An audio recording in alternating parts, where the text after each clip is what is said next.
E para falar a respeito de mercado, a respeito do pós-caso Vaca Louca Típica e saber como é que o Brasil tem se comportado em relação a esses elementos, eu vou conversar agora pela internet com Iago Travagini, consultor da Agrifato, que fala conosco pela internet ao vivo.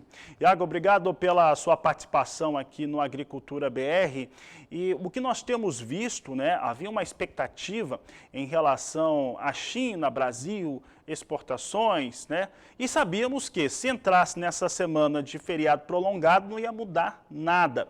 Como é que você avalia esse momento que nós temos para a carne bovina brasileira? Boa tarde, seja bem-vindo.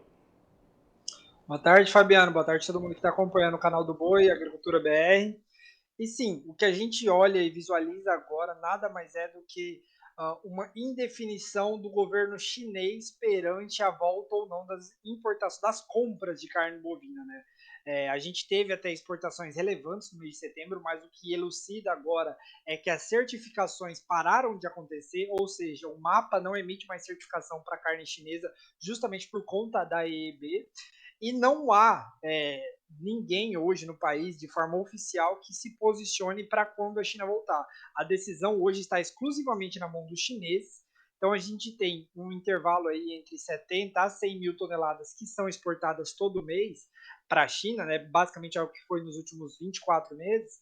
Essa média de volume que era enviada à China, hoje a gente não tem nenhuma perspectiva de quando eles voltam, e por isso o mercado embalou nessa forte queda, nessa forte correção, tanto no físico quanto no mercado futuro.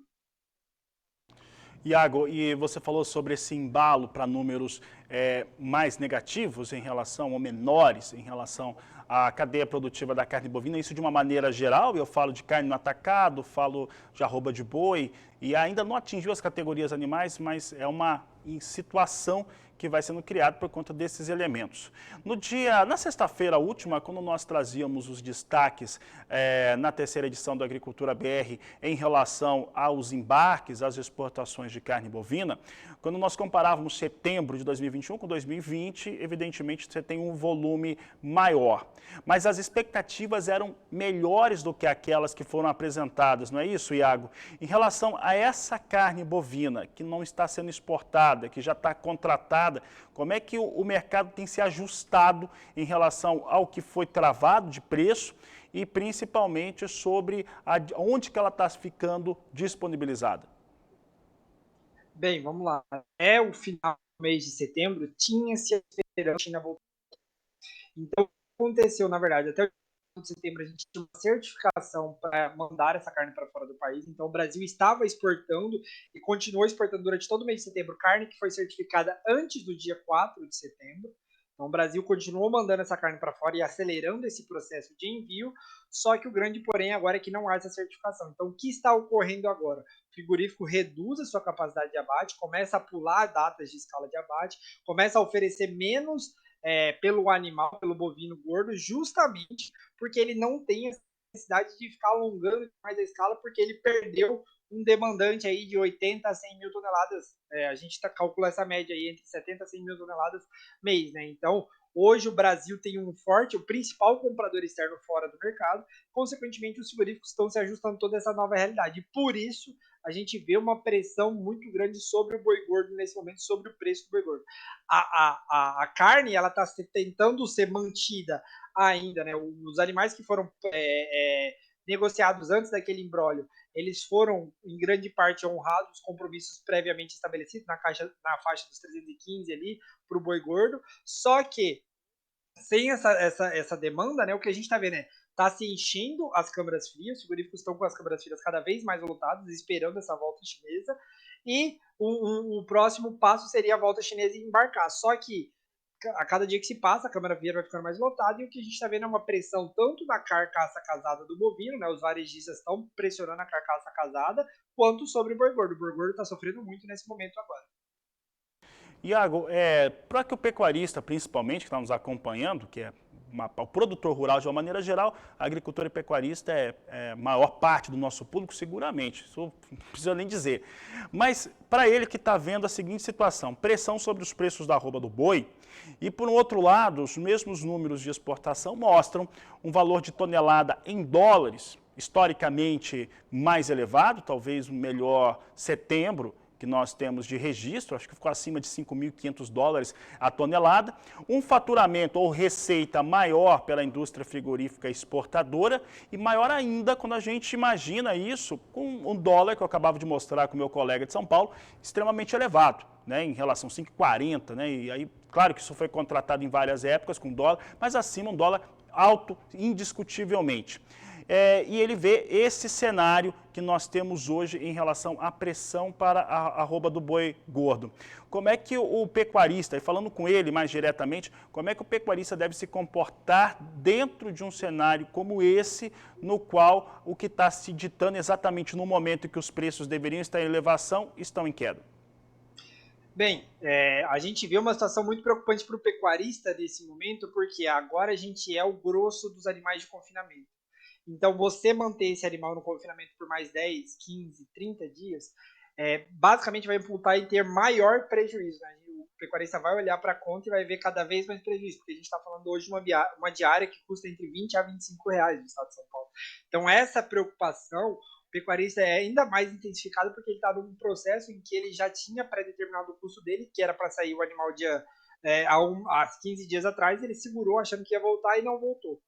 Então, nesse tipo de engorda, né, a gente aconselha que assim, o pior momento já foi, o ideal é agora estancar o problema, seja via futuro, seja via opções, é tentar estancar esse problema e tocar para a próxima. Para quem tem um animal mais longo prazo, o cenário é um pouco mais animador. A gente acredita sim que a China vai voltar.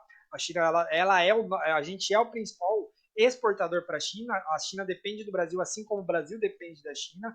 O diferencial é que eles formaram um relativo estoque, então eles têm barganha para pressionar esse mercado, no entanto, eles devem voltar. Então, o cenário de médio prazo é assim que a China volte, o Brasil volte à normalidade.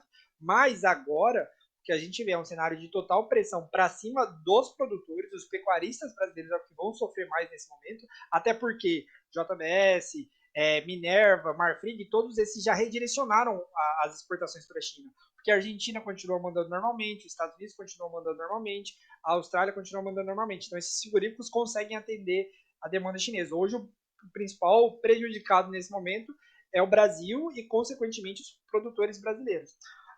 No cenário de curto prazo, tem pouco a ser feito, mas o que a gente acredita é que fica a lição também para os próximos anos e para os próximos ciclos produtivos, é que o pecuarista começa a se atentar justamente no principal ponto que a Agrifato trabalha, que é redear, né? Que é proteger o custo de produção via mercado futuro, não depender única e exclusivamente do preço que vai estar naquele dia. Né? A gente tem uma ferramenta muito importante, que é a bolsa, e que acho que o produtor pode olhar e usar com mais carinho cada vez mais. Para encerrar, Iago, qual que é a gordura que a China tem? Por quanto tempo mais que nós sabíamos? Se chegasse nessas semanas de feriado, não teria retomado no meio, né? Não teria como. Mas qual seria a gordura? Quanto tempo que a China suporta ficar sem comprar carne bovina do seu disparado maior fornecedor? Bem, o que a gente tem visto é que desde que o Brasil parou, na verdade, de certificar carne para a China, né, por conta desse imbróglio, é que a China perdeu basicamente o principal fornecedor, em torno de 40% a 45% da carne que chega na China vem do Brasil. A própria pecuária, e não só a pecuária bovina, a pecuária chinesa nesse momento estava num processo em que a produção de suíno estava retomando, houve a PSA e teve um descarte muito grande de suíno lá na China nesse 2021, nesses últimos meses, o preço da carne suína caiu. Então, todo um processo em que favorece o consumo de carne suína nesse momento lá na China por conta desses preços mais baratos. No entanto, a carne bovina, ela é uma carne que tem cada vez mais caído no gosto do consumidor chinês. E, vale lembrar, a China tem um ano novo chinês daqui basicamente 3, 4 meses, né? Primeira semana de fevereiro é o ano novo chinês, que é o período de maior consumo de carne bovina no país em todo o ano. Então, existe sim a possibilidade da China ficar aí mantendo-se fora das compras até mesmo durante todo o mês de outubro, mas, particularmente, o que a gente acha que vai acontecer sim é que se eles ficarem até o final do mês, eles vão enxugar muito o estoque deles. Não é a total intenção você ficar com um estoque muito neutro lá na China, eles trabalham com estoques elevados e eles vão precisar recompor esses estoques ali no mês de novembro. Então, o que a gente vê agora é principalmente esse movimento de tentar reduzir ao máximo possível o estoque, e ao mesmo tempo em que eles vão tentar renegociar toda essa carne aí que está no mar, que está basicamente para chegar lá na China, a gente acredita que pode haver uma tentativa de renegociação dessa proteína que foi enviada do Brasil.